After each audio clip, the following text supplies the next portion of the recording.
Dans cette vidéo, nous vous présentons quelques rappels concernant les concentrations des produits. Comment repérer la concentration d'un produit dans un soluté?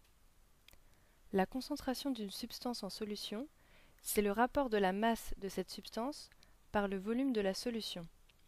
Comme par exemple 2 g de glucose par litre d'eau. Ici, 2 g de glucose, c'est la substance et 1 litre d'eau, c'est la solution. Par exemple, on vous demande de préparer un sirop à l'eau pour les pensionnaires de l'EHPAD. La substance à diluer, c'est le sirop de grenadine et le solvant, c'est l'eau.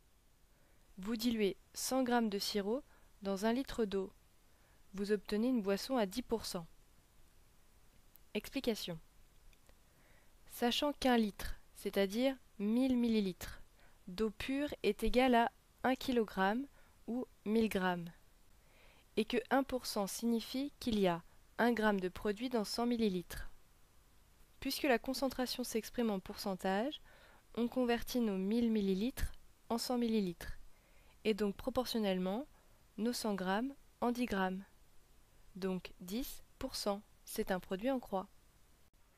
Si l'on souhaite par exemple une boisson un peu plus sucrée, on peut mettre dans l'eau le solvant 400 g de sirop, la solution diluée, ce qui va nous donner une boisson à 40%. Explication. Parce que s'il y a 400 g dans 1000 ml, alors proportionnellement, dans 100 ml, il y a 40 g, donc 40%. La question est, combien de grammes de glucose contient ce soluté?